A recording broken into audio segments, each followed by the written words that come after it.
Our democracies unfairly targeted by WikiLeaks' action of basically distributing these cables purely because they are more open than totalitarian states? I'm not sure where fairness comes into it. Are you suggesting that democracies should not be held to account? In fact, what keeps democracies is that the population understands what's going on in the government of a democracy. Information is the lifeblood of a democracy. But it's deeper than that. The Western democracies, which is really the United States and other NATO countries together, prop up dictatorships all around the world. Fortunately, we have seen the removal of two of those recently, in Tunisia and in Egypt. But we need to understand the whole system. And the whole system includes what democracies do with other countries, or at least so-called democracies, and what these other countries like China do. And WikiLeaks has released a lot of information about China. It is just of no interest to the Western press. It is of interest to the Chinese and people who speak Chinese. Do you have concerns that the information that's come out, these unredacted cables, will harm informants or people that are dealing with other democratic regimes in order to change the situation in their homelands?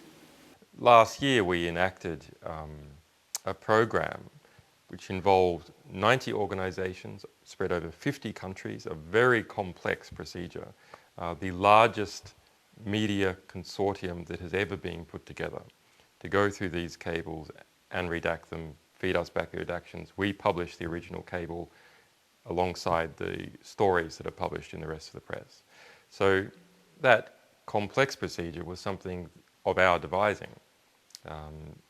It was as a result of a password disclosure, negligent password disclosure by the Guardian newspaper that this information came out.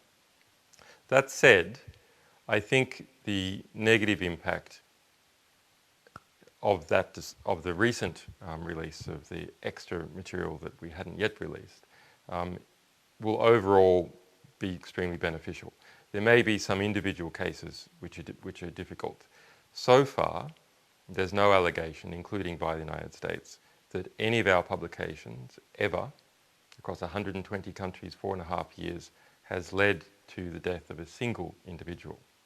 On the other hand, we have exposed the killings of hundreds of thousands.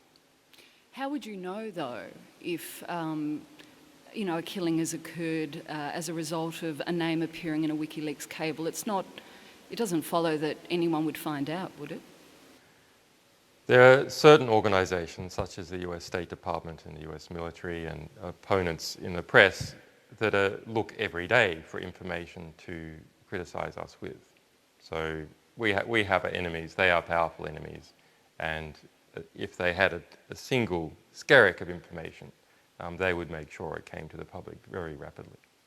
I guess this draws attention to, I suppose, the ability of organisations to amass a great deal of information. Big sort of online titans like Google and Facebook amass a lot of personal information.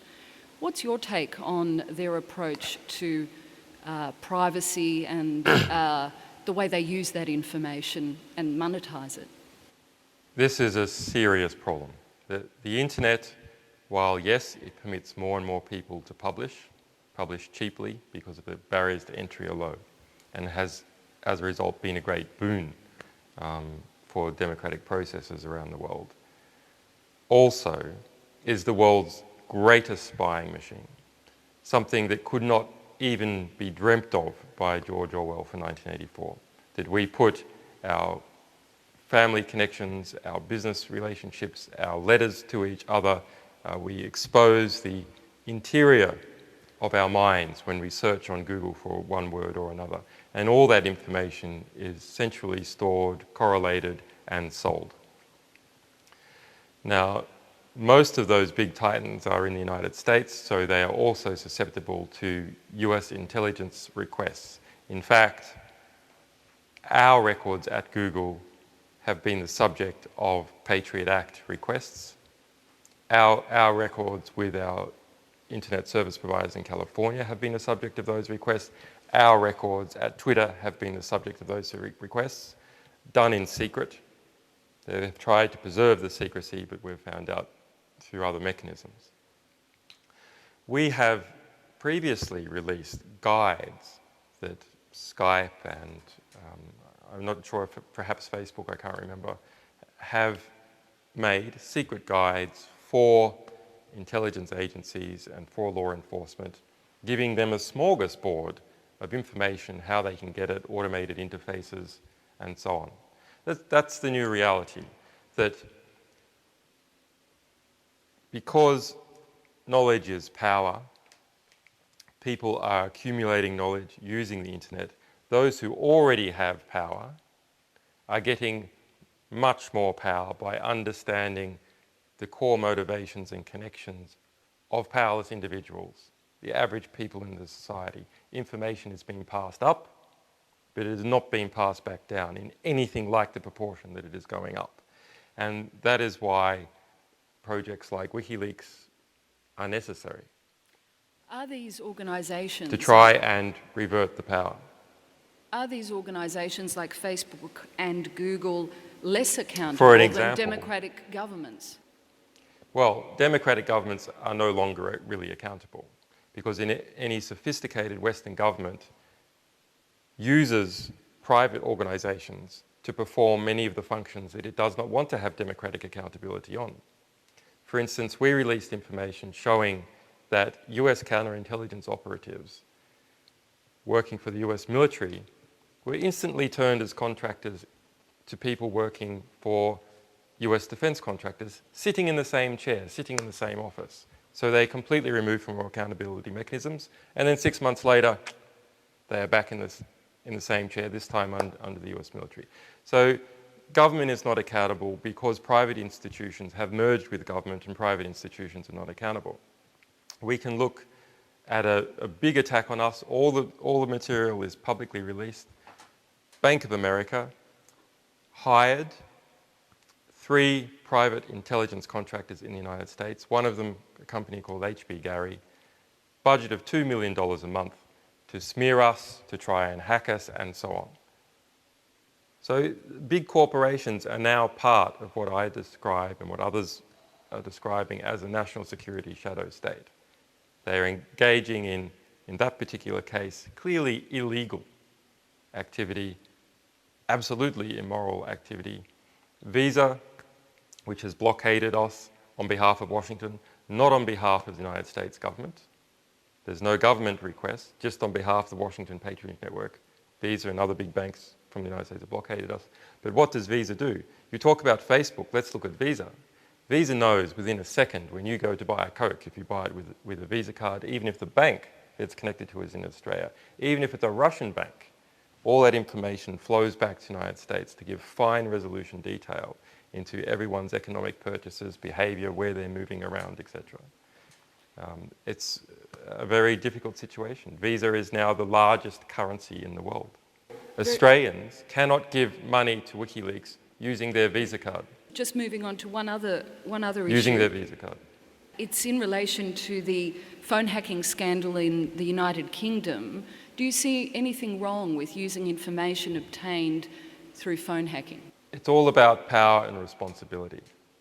Who has the responsibility to inform the public, to protect our intellectual historic record? Who has that responsibility? WikiLeaks and the press have the responsibility to inform the public. Other organisations have responsibilities sometimes to keep certain information secret. Even WikiLeaks has a responsibility to keep information about its sources secret and protected. So there are different areas of responsibility. We dealt with a case in Peru 2 years ago where we released 88 telephone intercepts of Peruvian politicians conspiring with big business. It was the top political story of the year in Peru, the Petros audio tapes. It was the Watergate of Peru. That was a result of releasing raw telephone intercepts to the public. The issue with News Corporation and phone hacking is it wasn't just the powerful who were targeted, it was also the weak who were targeted. And that's an abuse of power, because News Corporation had much more power than Millie Dowler, a dead teenager. She had no power. All her power had completely gone. She was dead. Whereas in this other situation involving these audio tapes in Peru, actually these were senior members of the Peruvian government and the business elite, and the public has a lot less power than these people. So it's a matter of rebalancing the equation, taking the truth, the inside truth, and bringing it out to the public. So the public get more power because they have more truth. So that's the lens that all this has to be looked for. And it is very dangerous to engender a situation where journalists cannot hold power to account.